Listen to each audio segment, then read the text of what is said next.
Mas que, se Deus quiser, retomaremos no próximo domingo. E hoje vamos até o Antigo Testamento. O texto que há pouco foi lido de Jeremias, capítulo 12, como todos os textos bíblicos, é um texto interessante. Uma das coisas que em muitas áreas se faz são simulações, treinos, ensaios, experiências, tipo faz de conta, mas como forma e tem o objetivo de nos preparar para, se realmente as coisas acontecerem, estarmos mais ou menos em condições de reagir da melhor maneira para reduzir ou, se possível, evitar estragos. E, meus irmãos, e a palavra de Deus tem muita coisa que nós poderíamos tratar à volta do tema da simulação. E hoje, meus irmãos, com base neste capítulo 12 de Jeremias, tem uma primeira pergunta. E se amanhã for pior do que hoje? Se amanhã for pior do que hoje? Os irmãos dirão, mas pior o que é? Vamos começar por a coisa mais preciosa que temos na Terra, a saúde. Se a saúde que cada um de nós tem neste momento, amanhã for pior, isto é, ter menos saúde do que aquela que temos hoje. Meu irmão, em nossa casa, se o ambiente em nossa casa amanhã for pior do que aquele que hoje temos, meus irmãos, se o ambiente na igreja amanhã for pior do que aquele que temos hoje, se na relação marido e mulher as coisas amanhã forem pior do que elas estão hoje, se a relação entre pais e filhos se amanhã piorar, meus irmãos, se a relação com a sogra ou com o sogro amanhã for pior do que ela é hoje, ou com o genro ou com a nora, então, se a empresa que tem, se amanhã for pior, as coisas começarem a piorar e por aí adiante, em comparação com o dia de hoje. E, meus irmãos, neste país em que estamos, e se a situação geral do país amanhã for pior do que hoje? E então, nas diversas situações, estas e muitas outras, meus irmãos, acho que faz sentido de vez em quando nós pensarmos, e com certeza que pensamos, então, se amanhã estivermos nessa situação, que fazer? Que fazer? Lembro-me quando eu estudava lá no seminário, como os irmãos sabem, eu estudei com a bolsa de uma igreja do Canadá, e o responsável então da Junta de Missões Estrangeiras da Convenção Batista do Canadá, que se chama Toronto e Quebec, regularmente, todos os anos, passava por Lisboa para estar comigo, umas horas. Mas ele tinha sido missionário tanto em Angola, propriamente lá em Cabinda, na minha terra, na nossa terra, e depois, por causa da guerra, eram 6 casais, tiveram que sair de Angola e ir para o Congo Belga, ou República do Zaire, ou Democrática do Congo. Mas então foi nomeado para ser, digamos, o responsável número 1 por todo o departamento de missões daquela grande convenção. E é nessa função que ele passava por Lisboa para saber de mim e da minha vida escolar, porque havia uma igreja lá que pagava os meus estudos. E a propósito, este missionário ficar pior no dia seguinte, ou para o ano, no ano seguinte, ele, como tinha estado na República do Congo, do Zaire, em conversa, na primeira conversa quando nos encontramos, dizia-me assim: "Ô Macaia, eu fui missionário no Zaire, e só que nesta função, cada ano que eu chego ao aeroporto da capital, Kinshasa, e apanho um avião de regresso para o Canadá, põe-me a pensar assim, e eu creio que este país já não pode cair mais do que já caiu." Mas, dizia-me ele, no ano seguinte, quando voltava para visitar os missionários do campo missionário, ele dizia que, afinal, passado um ano, as coisas tinham piorado. E sucessivamente. Irmãos, dá para imaginar. Quando a gente chega a um ponto, já não pode baixar mais, não se pode afundar mais. Mas, passado pouco tempo, a gente começa a ver tipo de temperatura, né? Continua a baixar, continua a baixar, continua a baixar. E a questão é: e se amanhã for pior do que hoje? Caros irmãos, esta pergunta e outras perguntas que derivam aqui, evidentemente que nós estamos aqui a descobrir a pólvora.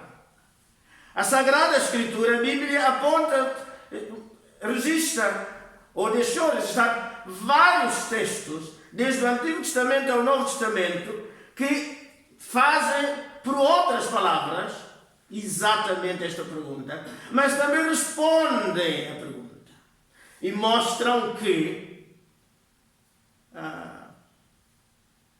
amanhã as coisas em muitas áreas podem mesmo piorar. Podem mesmo piorar. E exatamente nesse livro, capítulo 12 de Jeremias, meus irmãos, pôs o problema, a questão. Deus faz esta pergunta, põe esta questão, não a Macaia, ou João, ou a Maria, mas a um dos chamados grandes profetas, de seu nome Jeremias. Meus irmãos, Jeremias trabalhou como profeta de Deus cerca de 40 anos. Mas durante esses 40 anos, desde a primeira hora, lá na sua aldeia, onde nasceu, a 12 quilômetros da cidade de Jerusalém, essa aldeia chamava-se Anatote, até quando vai para a cidade, Jerusalém, que estava ali pertinho, o percurso dele foi que as coisas iam piorando, mas ele ia alimentando a esperança e a expectativa de que talvez amanhã, ou daqui a um mês, ou daqui, não sei, as coisas possam melhorar. É bom ter pensamento positivo. Realmente, se a gente nenhuma vez admitirmos isso, a cabeça de muitos não aguenta. E então perde mesmo, digamos, o andar e fica estático e já não sai do sítio. Então, porque Jeremias vê que na sua aldeia para a cidade, e da cidade, digamos, para o mundo do seu tempo, as guerras não param, os conflitos políticos não param, religiosamente também as coisas não melhoram. Pelo contrário, ele é chamado a ser profeta, mas ao mesmo tempo levantam-se outros profetas que dizem que Deus os chamou, que Deus os mandou e pregam e ensinam, mas exatamente o contrário que Jeremias estava ensinando. Alguns desses seus colegas chegam ao ponto de dizer que Jeremias anda a mentir o povo, porque se eles forem para a Babilônia, só vão estar lá 2 anos e pronto, aquele exílio, aquela escravatura acaba e todos, assim, cheios de ânimo e de alegria, vão fazer as malas e regressam para Jerusalém para reconstruírem as suas casas. Se calhar algumas delas só vai ser preciso pôr umas portas, enfim. Mas Jeremias, pelo contrário, diz: ó, minha gente, vocês não se enganem. E então encontramos a carta do capítulo 29 de Jeremias, a carta que ele escreveu àqueles seus compatriotas, dizendo: por favor, casem, construam casas, enfim, organizem a vossa vida ali em Babilônia, orem pela cidade, porque na sua paz vocês tereis paz. Isso pode significar que não são 2 anos, são 70, e que as coisas vão piorando. Meus irmãos, neste capítulo 12, o verso 5, nós temos aqui algumas perguntas de Deus para si, para mim, para cada um de nós. E se te cansas ou se te fadigas correndo com homens que vão a pé, como poderás competir com cavalos? Se tão somente numa terra de paz estás confiado, que farás na enchente do Jordão? Mas parece uma parábola. De certa maneira também parece um pequeno enigma. Mas é fácil ver que Deus, em resposta às perguntas levantadas pelo profeta, Deus está a dizer: ó meu filho, prepara-te, porque amanhã as coisas podem piorar. Amanhã as coisas podem piorar. Então, e se as coisas piorarem, o que é que você vai fazer? Como vai reagir? Você vai aguentar ou vai desistir? Você vai perder o ânimo e virar as costas? Ou realmente vai continuar a ter pedaladas, como é o termo popular, né? para andar? A imagem diz: bem, se tu te casas correndo com homens que vão a pé, vejam como Deus quer ajudar Jeremias a entender que as coisas amanhã podem piorar. É a diferença abissal grande entre a pessoa que vai a pé com aquela que vai montada a cavalo. Não tem comparação possível. Então, Deus está dizendo: olha, tu, a passo, como estás a andar, já não tens força nas pernas, digamos assim, já não aguentas. E quando tiveres que acompanhar, não acabar isto, quando as coisas ficarem pior do que elas estão hoje. Meus irmãos, o melhor para Deus, em termos de psicologia humana, seria não pintar o quadro assim tão feio. É isso que a psicologia nos diz lá fora. A gente tem que se dar assim umas cores mais ou menos bonitas e engraçadas, porque senão a pessoa desiste. Mas a Bíblia não vai para aí, não. A Bíblia não vai para aí. Meus irmãos, Deus não está interessado em esconder a realidade. Pelo contrário, Ele expõe a realidade para que antecipadamente a gente esteja minimamente preparado, ou se não estivermos, procurarmos como nos preparar para enfrentar essa realidade de amanhã.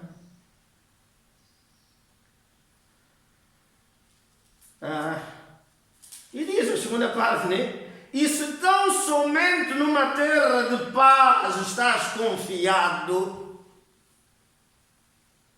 Ele compara a aldeia de Jeremias, que anda está ali a 12 quilômetros, em que há essa expressão hoje na nossa língua, comparando o rebuliço da cidade com a aldeia, que a gente diz: e aqui nesta aldeia, nesta terra, não acontece nada. O habitante da cidade é assim que reage quando chega a determinados sítios, na aldeia, né? Há meia dúzia de casas, né? Não se vê ninguém. Então o Alentejo, quando o sol está a pique, você faz aquilo do Alentejo, todo quase não vê ninguém. Aqui não acontece nada. Mas basta começar a se aproximar de Lisboa, a gente começa logo a ver, a pensar logo, a lembrar-nos logo do trânsito, né? Dos engarrafamentos, daquelas coisas. Né? E Deus está a dizer, se tu estás habituado, se tu estás preparado para viver numa terra de paz, então, como é que vais fazer, o que é que vais fazer quando chegares a Jerusalém? Né? Onde o Jordão, os problemas vão transbordar, vão sair do leito.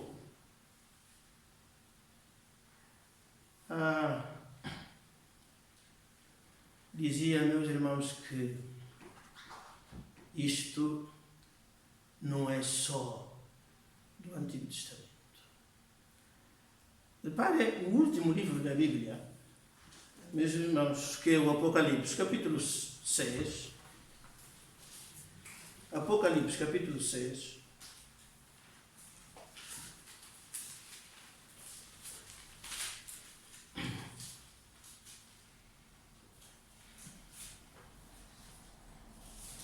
Não temos tempo para, portanto, tratar este magnífico texto com algum pormenor, mas apenas para ler e ver, meus irmãos, como há esta progressão de que as coisas, e se amanhã forem pior. Capítulo 6. E havendo o cordeiro aberto um dos selos, olhei e ouvi um dos 4 animais que dizia, como em voz de trovão, vem e vê. E olhei, eis um cavalo branco, e que estava sentado sobre ele tinha um arco, e foi-lhe dado uma coroa, e saiu vitorioso para vencer. E havendo aberto o segundo selo, ouvi o segundo animal que dizia, vem e vê. E saiu outro cavalo, vermelho, e ao que estava sentado sobre ele foi dado que tirasse a paz da terra, e que se matassem uns aos outros. E foi-lhe dada uma grande espada. E havendo aberto o terceiro selo, ouvi dizer ao terceiro animal, vem e vê, e olhei, e eis um cavalo preto, e o que sobre ele estava assentado tinha uma balança na mão. E ouvi uma voz no meio dos 4 animais que dizia, uma medida de trigo por um dinheiro, e 3 medidas de cevada por um dinheiro, e não danifiques o azeite.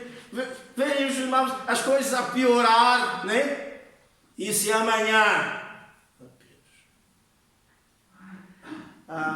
no tempo do profeta Amós, as coisas, não temos tempo, irmãos, o profeta Amós tem poucos capítulos, que a situação social foi piorando de tal maneira que algumas famílias, algumas mães chegaram ao ponto de fazer uma reunião entre elas para decidir qual o filho que iam matar para poderem comer no dia seguinte.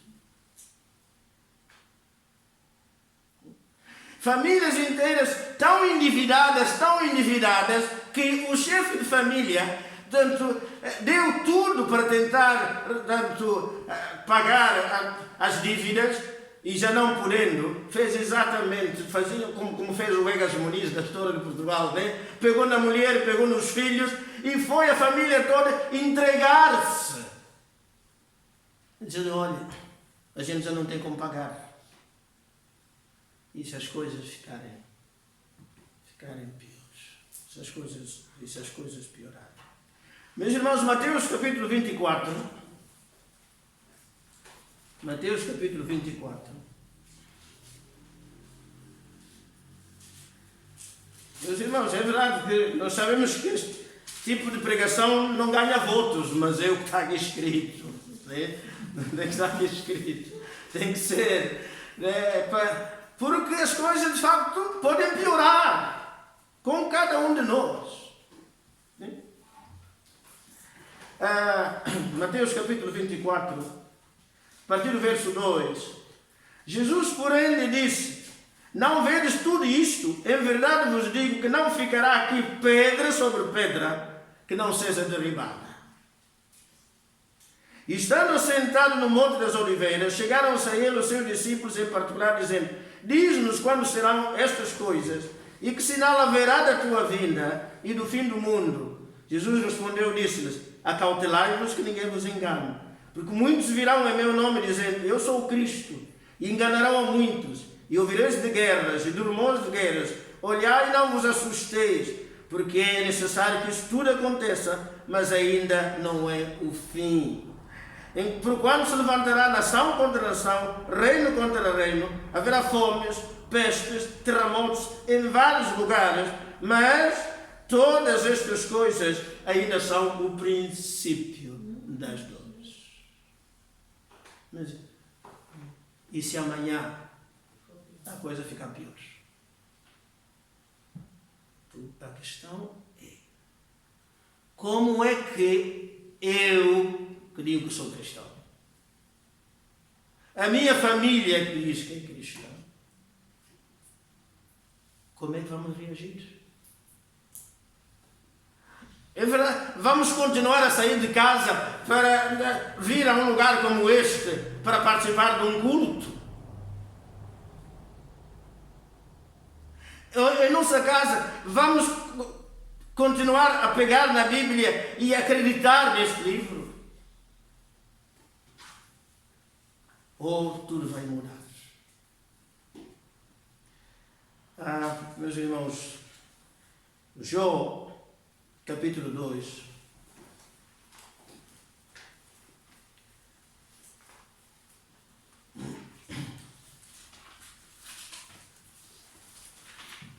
Jó, capítulo 2.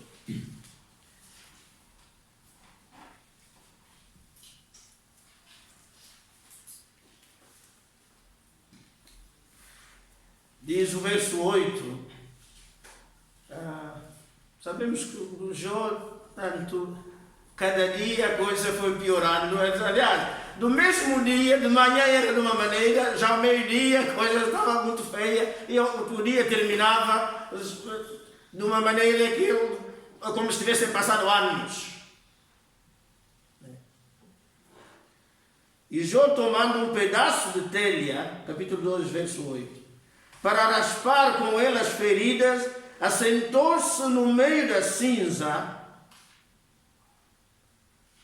E, meus irmãos, há alguém naquela casa que não estava preparada o suficiente, não aguentou. E diz: então sua mulher lhe disse: ainda retens a tua fé ou a tua sinceridade? Amaldiçoa a Deus e morre. Esta é uma reação possível se as coisas piorarem a vida.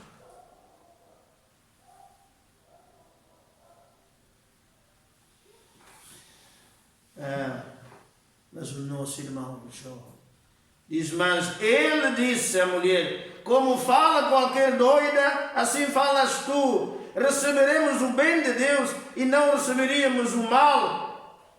E em tudo isto, Jó não pecou com os seus lábios. Meus irmãos, o tema é vasto, mas queria, em jeito de caminhar para a conclusão, de lembrar. Meus irmãos, no dia 20 deste mês, saiu uma carta aberta, dirigida ao Cardeal Patriarca de Lisboa e ao Bispo de Aveiro.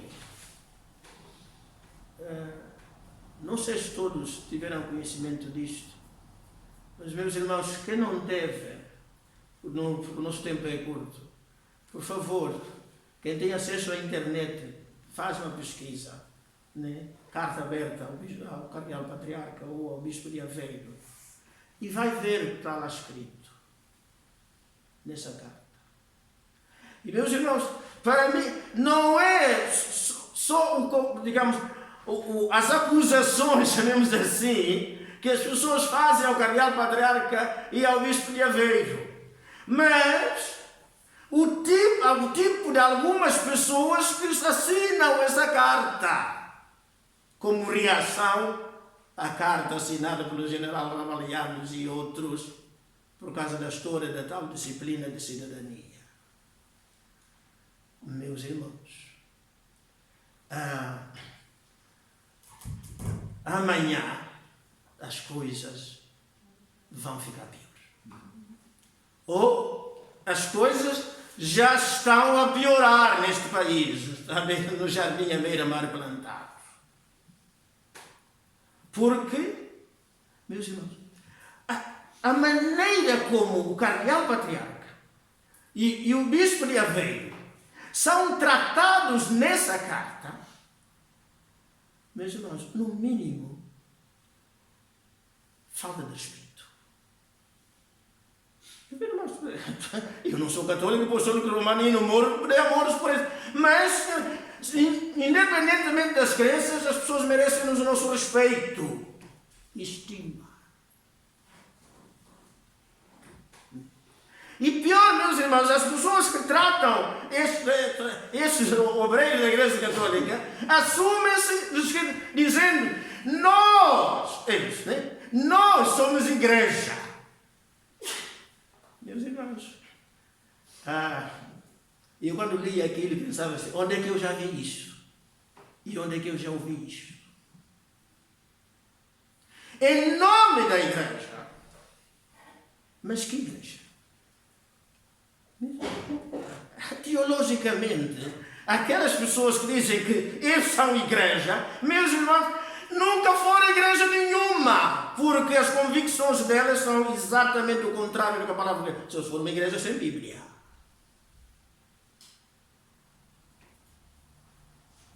Porque os argumentos é sempre assim, né? Não pegam na Bíblia para argumentar, não, é outras coisas. Porque sabem que biblicamente não têm suporte. Meus irmãos, e aquilo que está a atingir o cardeal patriarca e o bispo de Aveiro e outros, meus irmãos, nós não vamos escapar. Nós não vamos escapar. Ou como pais, ou como avós, ou como educadores, ou como... É verdade, meus irmãos. Você tem filhos menores, pequeninos, minha irmã, meu irmão, não durma, abre o olho. Porque vai ser preciso cada um, na sua casa, abrir uma trincheira para defender aquilo que é de Deus, a palavra de Deus. Porque jamais a palavra do homem poderá derrubar a palavra.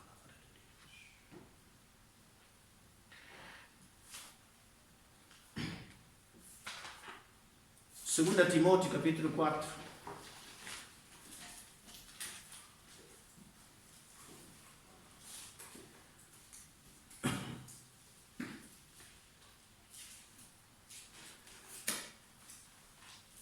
Paulo está a chamar a atenção ao seu filho da fé, Timóteo. 2 Timóteo, capítulo 4, a partir do verso 1.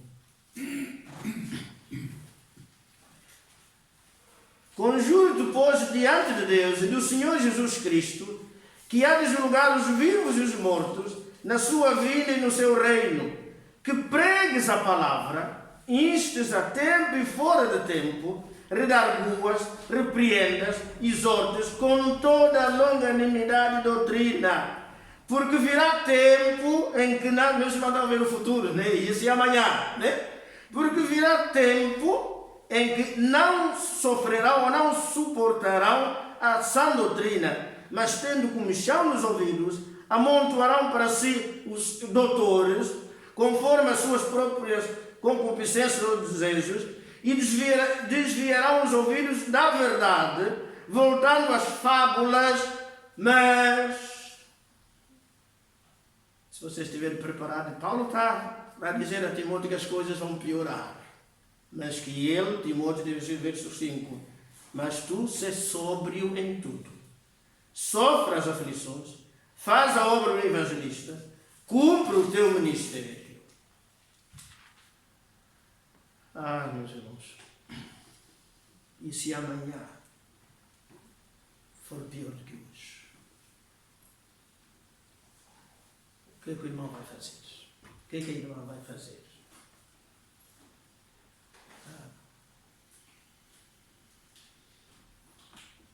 Tinha que haver coragem. E, meus irmãos, haja coragem. Um dos grandes e famosos violinistas chamava-se Euda. Mas esse rapaz, esse senhor que morreu com 90 e tal anos, nasceu em pleno nazismo, lá com a doutrina de Hitler e as suas coisas. E então uma família judia, quase como no tempo de Moisés, né? A senhora concebeu e teve um rapaz na Alemanha. E entre marido e mulher, e como é que vamos lhe chamar? Por qualquer pessoa que se assumisse e que fosse reconhecido como judeu, estava sujeito. Meus irmãos podiam, aquela família, pensar assim, bem, vamos lhe pôr um nome sueco, ou não sei o que é para disfarçar, pelo menos tentar disfarçar. Mas aquela família, a gente com coragem. Pensaram, conversaram, marido e mulher, não. Nós somos judeus, os nossos antepassados eram judeus, nós somos e queremos, se sobrevivermos, continuar a ser judeus. E então, exatamente, porque o nome que vão dar ao bebê, Yehuda, quer dizer judeu. Não dá para disfarçar.